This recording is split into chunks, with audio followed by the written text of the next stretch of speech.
Good day to you all, and thank you for joining the Eggplant Partner Update webinar. It's my absolute pleasure to speak with you for the next 15 to 20 minutes before handing over to our CTO, Mr. Anthony Edwards. Many of you may well know Anthony already and would have had the pleasure of listening to his presentations prior. But just for the next 15, you've got me. So my name is Andy Menzies, and I'm the Executive Vice President at Eggplant. I'm responsible for international sales, but also more specifically, I'm responsible for our Global Alliances program. Now, you're an extension of Eggplant, and it's our desire to treat you as part of the Eggplant team. So as we bring out new initiative, as we start to drive new innovations, as we start to publicize some wins and some successes, we want to make sure that you're the first to hear of that. So many things have been happening here at Eggplant over these past few months, or perhaps longer. And I'm confident that even though you're here attending this update, that you've probably heard some of this from your account manager already. I hope that they've kept you abreast of these significant events and kept you pretty much up to date with everything that's going on here at Eggplant. But most significantly, what I really wanted to talk to you about is our digital automation intelligence solution. It's that solution that comprises a number of technologies or innovations. Eggplant AI, the artificial intelligence solution being one of those. And arguably, the very first use of artificial intelligence in the world of customer experience assurance or customer experience optimization.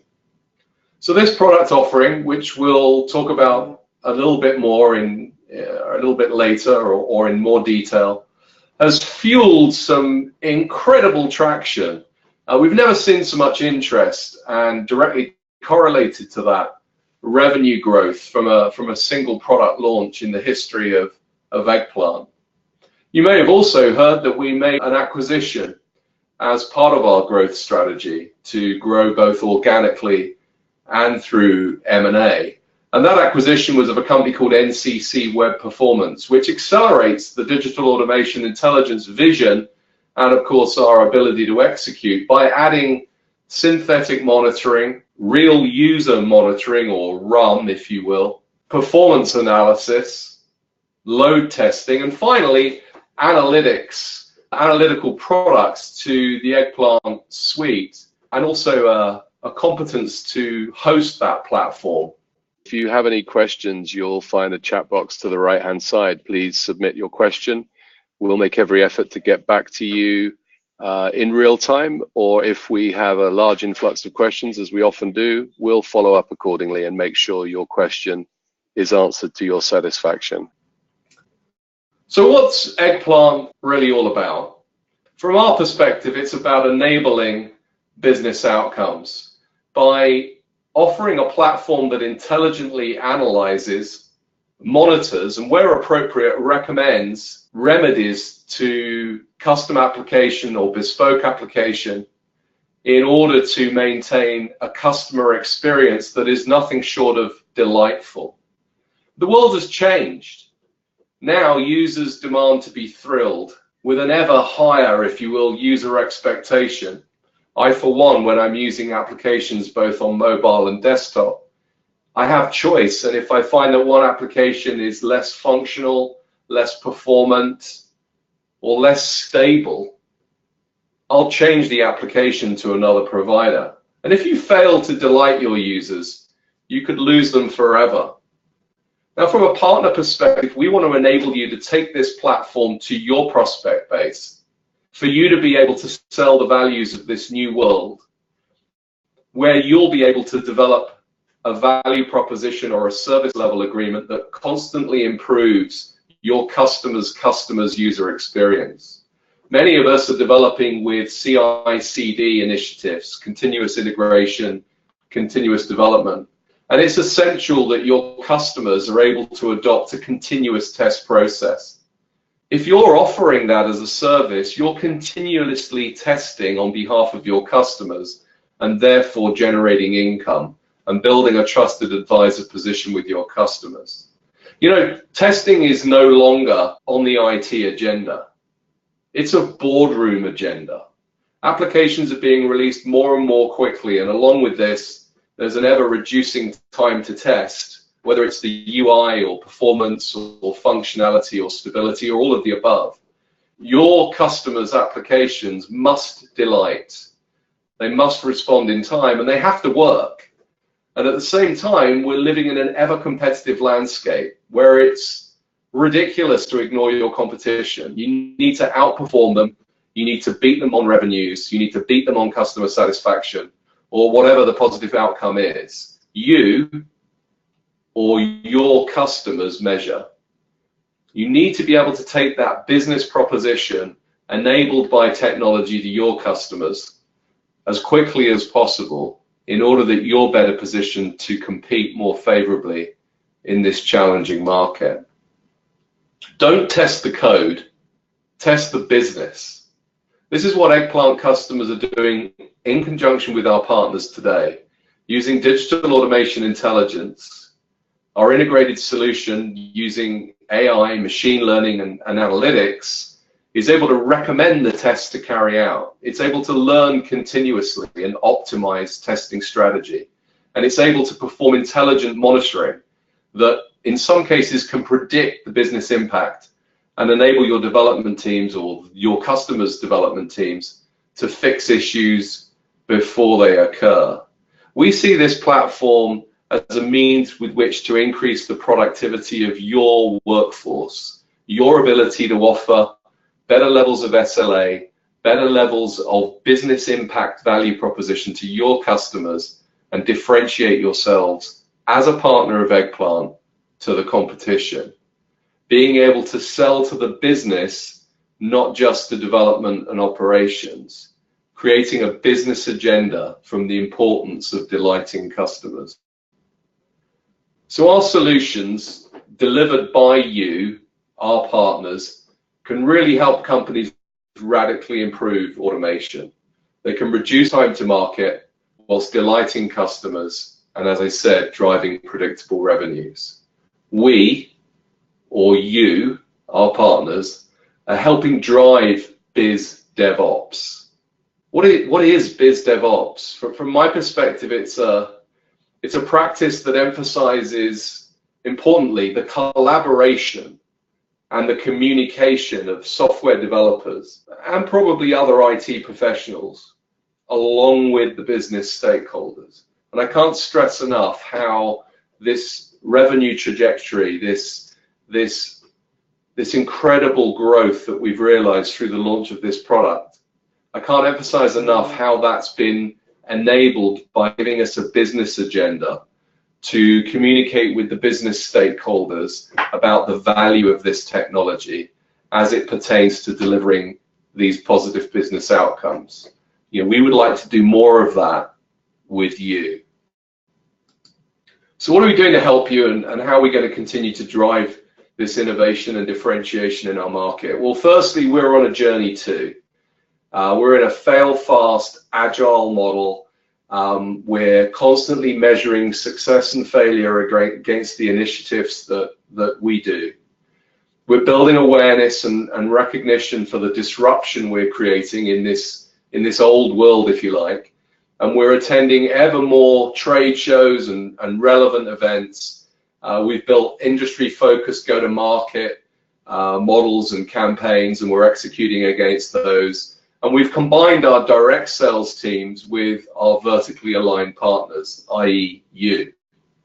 And as is in keeping with any good 21st century software company, we're driving traffic to our website.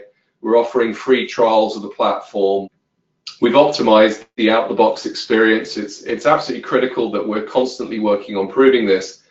These trials are helping fuel an ever-increasing demand and stimulating the market for our partners. So whether you're a regionally focused sell-through partner, for example in France, or one of our global systems integrators, we are dedicating and committing ourselves to increase awareness and drive more marketing qualified leads that we can follow up and work with in conjunction with you. We're also, as you know, we've launched a new company brand, Eggplant. We're focused on building awareness and putting the Eggplant name on everybody's lips. And as I said earlier, we've organized ourselves around industries, and we've put together our selling pods. And combined, yourselves, our partners, along with our selling pods, we wish to wow our customers. We wish to act boldly at warp speed. We're definitely innovating every day. And together we expect to deliver successes that we can measure against business plans that we've built with you, our partners. So now let's take a look at some partner metrics. So we've been measuring over the last 9 months some of the metric that I think is most interesting to help fuel the ecosystem that is our partner network. So over the last 9 months, we've done numerous transactions with some very, very large organizations, with some very, very large software license transactions, as well as quite a few transaction type pieces of business. And over that 9-month period, we've tracked a ratio of $3 or pounds of service to every dollar or pound of software. That's a healthy business. If we contract with an organization with a $5 or $6 million software transaction and we can generate 3 times that in services, that's a significant opportunity for our partner community. Equally, some of the smaller deal sizes will equally attract some good uplift from a services point of view. So we believe this is a great business opportunity for our partners to leverage the sale of our software licenses to create good service engagement. And as we were saying earlier, a lot of these are ongoing through the continuous approach that most organizations feel is absolutely necessary to adopt. We've seen exponential growth in testing services across our large partners. We've seen a massive increase of global revenues that has been influenced by our partners, in fact, up 50%. And we've trained a lot of consultants in a lot of different places. We will continue to commit ourselves to enable our partners so that you're best positioned to take advantage of the digital automation intelligence platform. So let's just take a look at partner progress. So some of the investments that we've been putting into our partner program. We've launched a strategic program. It's really important to me to stress the fact that this is focused on quality. So we're really working with very few of you, but in a very detailed type fashion. We've built business plans with all of our key partners. We're measuring against those plans in terms of success or failure. It's kind of a continuous improvement model. We're not getting to the end of the financial year and determining that the partnership didn't work. We're monitoring it on a regular basis to make sure we're doing all the right things. We're putting the right activities in place to enable success. And to do that, you have to focus on quality. We would be diluting ourselves if we tried to work with every potential partner that there is. And as I said earlier, we're very focused around some specific vertical association and go-to-market. We've launched our Eggplant certification program, which is going incredibly well. We're delivering web and classroom training to all our partners. And I would actively encourage you, if you haven't already, to make sure that any available consultant within your business is able to go through our certification program. Because the more people we have there communicating, the more people that are out there with the skills and the competence to deliver DAI projects, the better for all. And we've also invested in our own dedicated partner enablement team, both at a European and an Americas or global level. So we're absolutely dedicated to work with you, our partners, to facilitate success. Now, any presentation is incomplete without at least one slide that's got company logos on it. These are some of the partner wins that we've enjoyed in the last 9 months. These are some of the wins where we've been focused on the business outcome, and together, as partners, we've delivered on those outcomes that have thus made our client base more referenceable.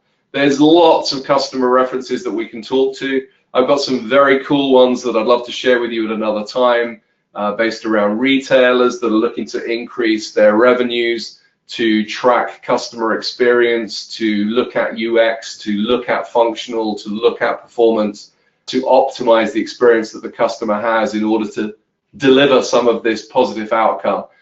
If any of you want to talk more specifically about some of these customer references, please contact me directly, or indeed your account manager. So what are our plans for 2018? From a people's perspective, we've really focused in on making sure that we work with you, that we're cognizant of the metrics that we both need to have in place to ensure that we have a good outcome as partners. It's essential that we have a partner plan written with you. If you're not aware of the fact that there's a business plan already written, let's make sure that that's brought to our attention, because we should definitely be working together with a business plan as the underlying foundation or direction for what we're doing together. We've looked at price, and we've had a dramatic increase in average deal size, mainly driven by DAI, Digital Automation Intelligence, and this focus around outcome. It's a lot easier to sell and justify price if there's a return on investment that's identified through these outcomes. And selling to the business makes life a whole lot easier in terms of selling this business value, and by consequence managing pricing objections more effectively. I might add that the sales cycle remains the same, even though the average deal size has gone up. We're looking at doing joint promotion and, where appropriate, marketing development funds. We'll collaborate with you. We've done some specific AI events, seminar type activities with some of our partners here in the UK, which comes to mind immediately, and also some strategic account-based marketing, where we identify with some must-win accounts and focus our activity around this rifle shot approach into specific profiles of customer or prospect, as the case may be. And this coverage model in terms of learning is absolutely critical. We're going to continue to invest in e-learning and classroom-based sessions, and rolling out the Eggplant certification program so that we can go to market together, Eggplant and our Eggplant partners. Now, it's our belief that our vision and our ability to execute is the differentiation that we need in the market to ensure that we're recognized as the leader, but also that you need our partner. Having a qualitative approach means that not every partner is going to market with this positioning, so you're one of a few that's able to start stimulating and creating unrest in the industry with digital automation intelligence to optimize, to get major coverage of application for defect discovery, and to deliver an SLA, a service level agreement, to your customers, to your prospects, to the business stakeholder, something that he can directly correlate to a business outcome. So thank you for listening to me today. As I said, if you've got any questions, please let me know. There's a slide that'll talk to means with which to contact and reach out to us if you don't already know your account manager. But with that said, I'm going to hand over to my colleague, Anthony Edwards. Hey, thank you very much. I'm Anthony. I'm the CTO here at Eggplant, and thanks for joining me for this quick introduction to Eggplant key upcoming roadmap highlights. So the focus of today's webinar is really all on the upcoming new features, on a roadmap update. But for those of you who are not familiar with Eggplant, I thought it's just worth spending a minute or two to give a bit of background to us, what our vision is, what our philosophy is, and where we're coming from. So Eggplant is all about helping people create and deliver amazing products that delight users and drive conversions, revenue, or whatever the purpose of your software is. Nobody wakes up in the morning thinking, hey, what would be great is to produce some software today. What we're all doing is creating software that, you know, meets someone's need, gets someone to do something, be it shop online, do their banking online, maybe auto drive a car, be entertained, or get navigation while you're in a car. They're all for a human purpose, and what we're about is helping people create software that meets that purpose. Now, we believe this starts with testing and monitoring, because fundamentally, these are the SDLC activities that focus on ensuring products are meeting their purpose. But I think testing and monitoring need to expand. They've become too focused on sort of the low-level technical and sort of process aspects, and they need to sort of reframe, as I said earlier on, what's the fundamental purpose of this product we're trying to deliver. Testing and monitoring should be focused on making sure that products are meeting the needs of the users. We also need to expand testing and monitoring in terms of automation to be more productive and keep up with DevOps. We need to expand them to be able to predict the impact of products on users before they're released, before problems happen. And we need to expand them to not only identify problems, which is where they tend to focus today, but also recommend improvements and optimizations. So this is kind of our philosophy. We call it digital automation intelligence. And that's what this is all about. So there are 5 key principles of digital automation intelligence. Continuously analyze the full perspective.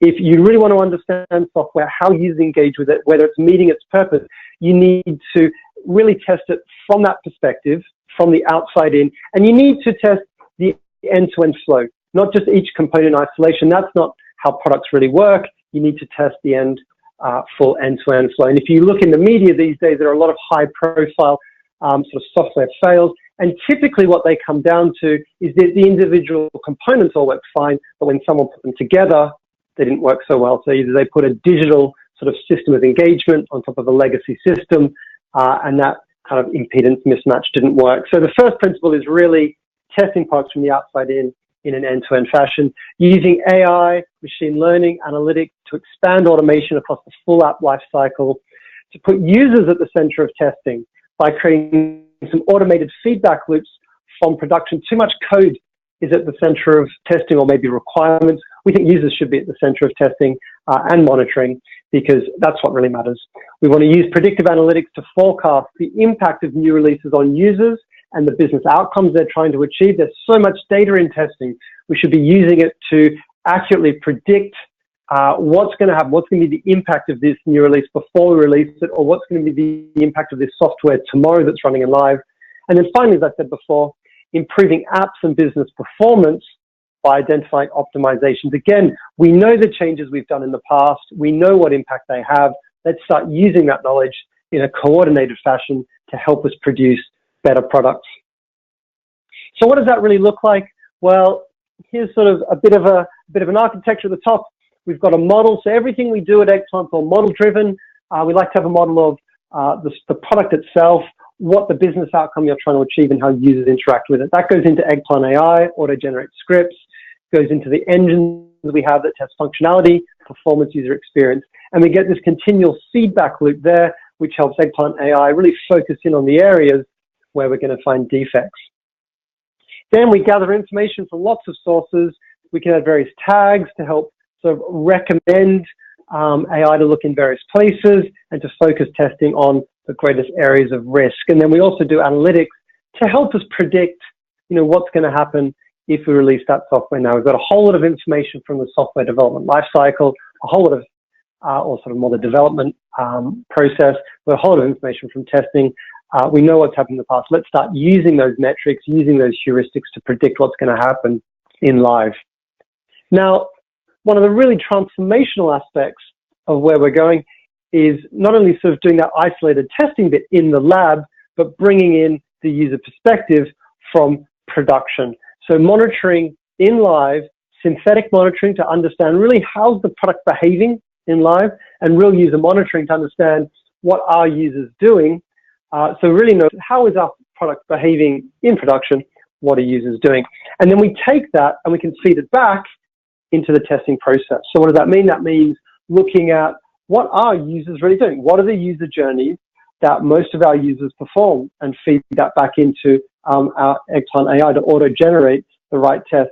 Understanding the thresholds. Maybe we're doing performance testing and we can really see, when response time goes above 3.2 seconds, that's when we really see people leaving our website. So that's the threshold we want to be testing for in the lab. The point of bringing monitoring is we can get that information really in on what matters in an automated fashion.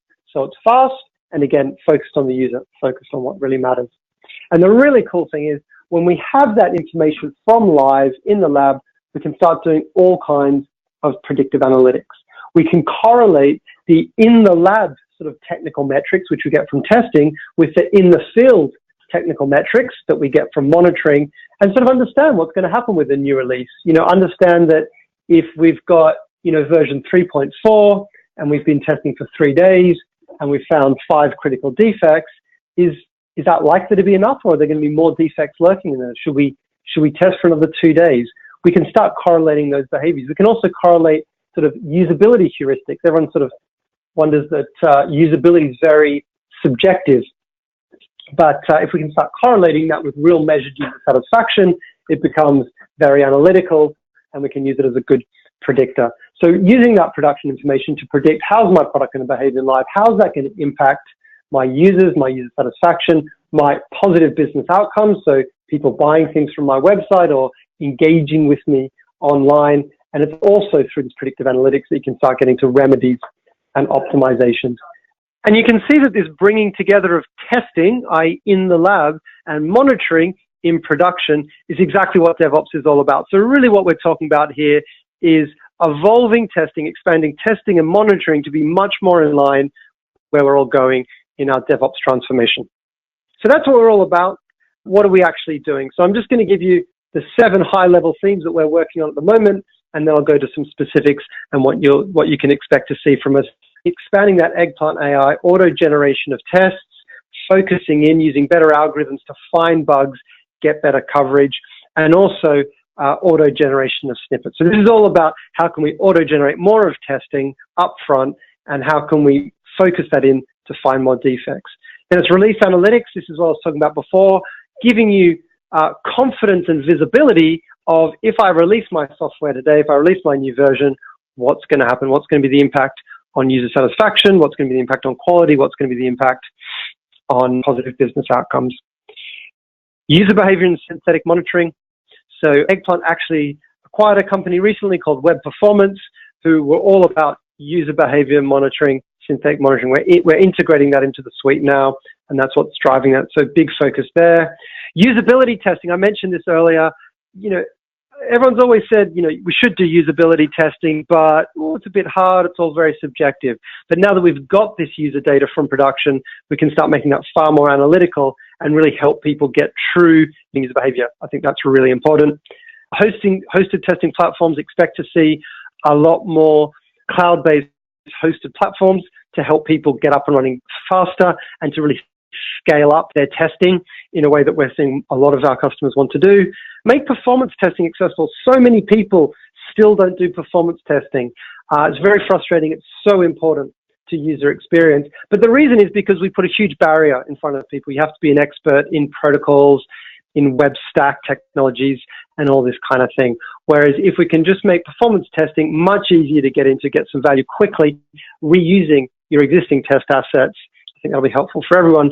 And then finally, just making it real easy for everyone to take all this great stuff. We've got all these great products and really combine them into solutions very, very focused on use cases. So regardless if you're doing sort of electronic medical record testing or mobile banking testing or set-top box testing or any of those kind of things, we've got a set of accelerators that just make it sort of minutes for you to take our products and get going.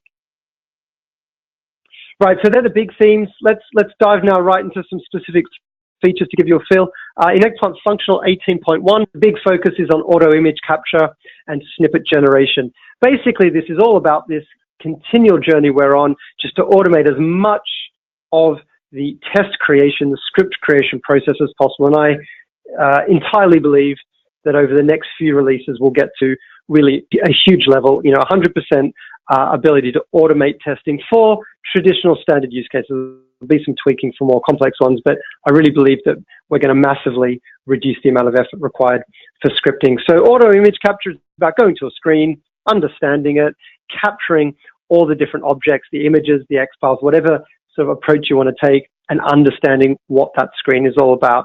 And then it's about taking that, understanding the semantics of those things. Are they buttons? Are they text fields? How they relate to each other? And then auto-generating the sort of the actual SenseTalk snippets, the SenseTalk code. So great feature in Eggplant Functional, all about auto-generation of scripts. In the following release 18.2, you see a lot of work going to usability analysis, as I talked earlier. So many of our customers are starting to go down the path of wanting to test sort of the human usability factors. I think this is really exciting. I think it's a natural progression on testing maturity, and we're adding a bunch of features to help people ensure that their website or their apps are complying with their style guidelines, but also standard good usability practice. So things like, is the contrast sufficient to be easily read based on accessibility guidelines? Do you have bad sort of font and background colors? Do you get tooltips obscuring stuff? There's a whole lot of basic rules of thumb in terms of good usability, good design, and given the very visual, user-centric approach of Eggplant Functional, we're a natural fit for that. So expect to see a whole lot of great stuff to help you deliver really great user experiences in 18.2. Other big thing coming is all around Eggplant AI. So for those of you who are not familiar with Eggplant AI, just 1 minute introduction. It starts with model-based testing. So it starts with a model of your application and the ability to auto-generate tests from that, which is obviously great. Once you've got that, though, the problem you get is you can generate millions of tests. So that simple model on your screen there can literally generate millions and millions of tests. So then you need to know, well, which ones should I run to get what I care about, which is finding bugs, increasing coverage. And that's where the AI, the machine learning, and the analytics comes in. So we use these algorithms to understand what are the user journeys I should perform to find defects to get coverage. And there is Eggplant AI in action. We've got a model on the left, and we're auto-generating some tests. And on the right, you see an iOS device, and we're testing a retail application. You can see we're going into and out of maps. So testing the whole sort of end-to-end flow, as I talked about earlier. Another great thing that's coming in the next version of Eggplant AI 2.1 is sort of auto performance testing. So Eggplant AI knows exactly what's going on. It knows what actions are happening when we're changing screens. So we realized it's really easy for us just to sort of add timing measurements onto that, understand regressions and so on. So if you're testing via Eggplant AI, basically you'll get performance regression testing, responsiveness testing for free. Just again, ever reducing the amount of effort, automating that kind of mechanical stuff so that testers can spend their time on the higher level stuff and making sure that the products are meeting their needs. A lot of improvements going into the Eggplant AI algorithms around bug hunting. For those of you not familiar with it, the basic way, you should think about it like a recommendation engine. So what Eggplant does is it starts executing tests and it starts identifying where defects are being found. And then it looks for paths through the code that look similar. So for example, let's say every time you go to a screen, hit the back button and go forward again, you find a defect. Eggplant AI will recognize that as a pattern and then start exercising that all over the app. Maybe if it finds a screen that has lots of text fields and then what looks like a submit button and it finds that's very buggy, it'll look for other forms in the application and exercise those. So some more improvements to those bug hunting algorithms. We realized that under those bug hunting algorithms, what we're effectively doing is identifying the key risk factors for where defects live in your application, and we should expose that. So in Eggplant AI 2.2, we'll be presenting to the user, to the tester, our analysis of what is causing the risk in this application. Is it a certain component? Is it a certain programming language that seems to lead to lots of defects? Is it a certain size of requirement? Maybe it's all the big requirements. Maybe it's requirements that don't seem to have had much analysis. Maybe it's components which have had more than 3 people submit code for in the last few days. Whatever it is, we can identify those. I think that's going to be really helpful for people to bring back in their retrospectives through their scrums and their sprint meeting. Coverage is a big topic. Originally, when Eggplant AI came out, we really focused just on bug hunting, but we had a lot of people saying, hey, I want to optimize for coverage as well. It's what I know, and I want to keep doing that. So we've put a lot of work into giving people a lot more control over coverage. What does coverage mean to you? Everyone sort of says coverage as if it's a very well-defined thing. Everyone has their different model of coverage, sort of pairwise or, 3 or third order, or all sorts of different things. So what is the coverage metric you're interested in, and how do you want us to weight that? Do you want us to do all the coverage and then do bug hunting, or mix and match? So we're going to give you guys a lot more control over coverage and let you know where you are. The final thing I want to highlight is just Eggplant Analytics. So over the next few months, you'll see the first release of Eggplant Analytics, and this is that dashboard I was talking to you about before, which is all about what would happen if you released your product now. If you release your app now, would you get 3 out of 5 stars or 5 out of 5 stars in the App Store? Would performance go up or down as perceived by real users in the field? Quality go up or down? And what's been the trend? It's give you a lot more information for those release management meetings to help you make informed and intelligent decisions. So that's all from me. Hopefully you see there's a lot of exciting things going on with Eggplant. If you've got any feedback or any other things you'd like to see or suggestions on how we could do this stuff even better, please get in touch. We'd love to hear from you and hope to talk to you soon. Thank you very much. Many thanks. If you'd like to reach out, make contact, you'll find my details on slide now. I'd like to thank you once more for spending the time with joining us. And if you do have any requirement to contact directly, feel free to do so. Failing that, look forward to speaking with you or meeting with you at future events.